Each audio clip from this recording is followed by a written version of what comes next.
Taxation can be cruel. It can break a taxpayer's heart and investors' hip pockets. It can even make a treasurer smile or cry tears of blood. The new Commissioner of Taxation has recently revealed what he thinks are the big issues for the ATO going forward. To get it all in a nutshell, we have Stacey from the Institute of Chartered Accountants to tell us about Chris Jordan, the new Tax Commissioner. How are you, mate? Very good, Peter. Well, I think from the tone of the new Commissioner's opening remarks, he's trying to determine to put a smile back on people's faces and stop those tears, because he's been out and about trying to stamp his vision and his view as to what we can expect of the ATO going forward. And he's been strongly communicating a vision of an ATO which is engaged, dynamic, urgent and effective. And he's been making some interesting remarks out there. So he's already gone and said, I'm not interested in consultation for consultation's sake. Not interested in the process. Is that scary? It sounds a bit scary. Whoa! You know, the proof is in the pudding.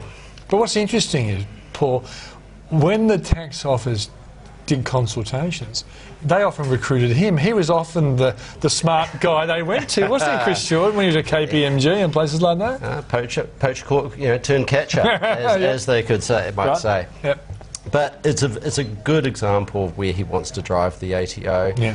And we at the Institute welcome that. The prospect of an effective and engaged and an urgent regulator, well, that's good for the ATO. It's good for business and good for Australia.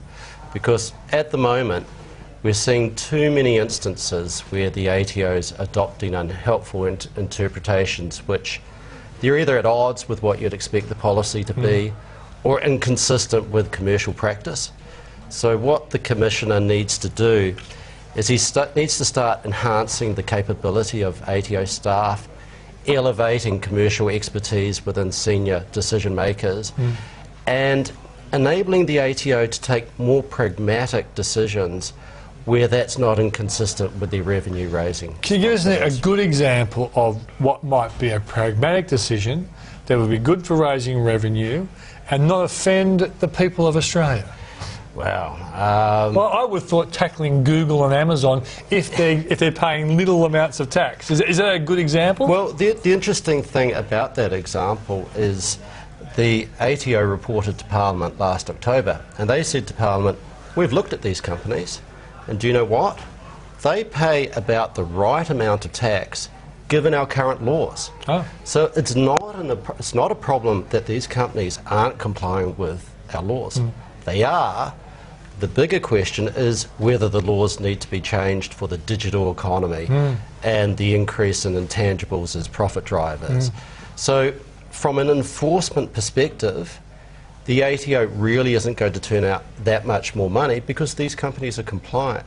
It's really bigger picture change of law issue. So it's got to be in Canberra or in Parliament House rather than the ATO's... And indeed, more importantly, it's going to be in Brussels and New York because the solution to that problem is going to depend on a multilateral because you don't want our country to be draconian. Compared to other countries, it's got to be sort of a level playing field. And you've got to be realistic. Australia is an importer of capital.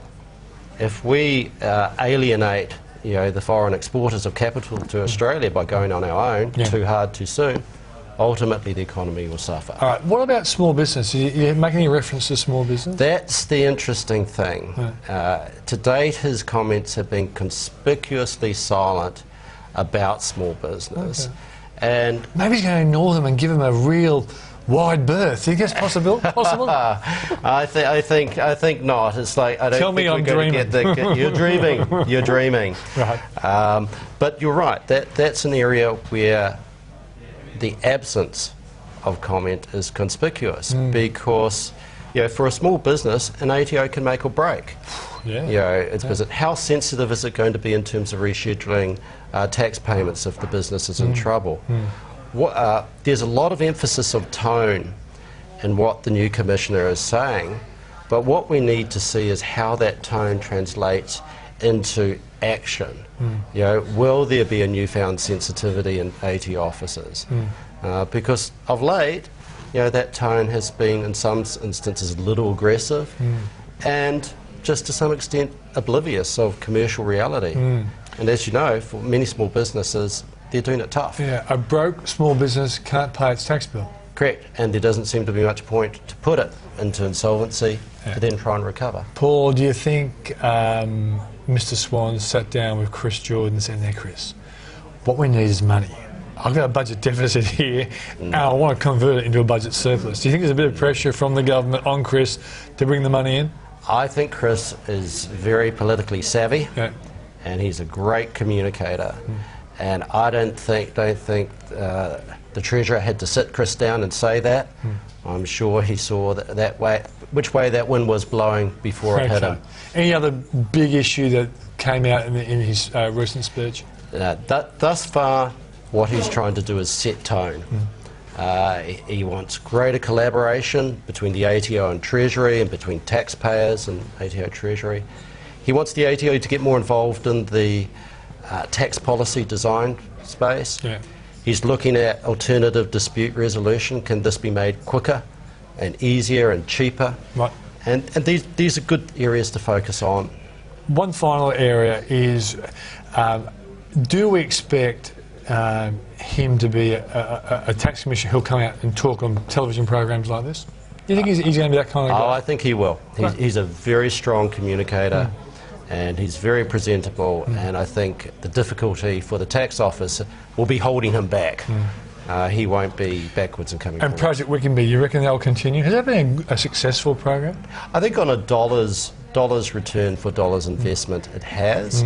In terms of sending the right messages to the community that blatant tax cheating, we're not talking legitimate tax planning, won't be tolerated. It has been successful in sending the right messages. Great, Paul. Good to see you again, mate. Lovely to see you, Peter. Contact me when there's a new sexy tax story around, okay? Excellent, mate.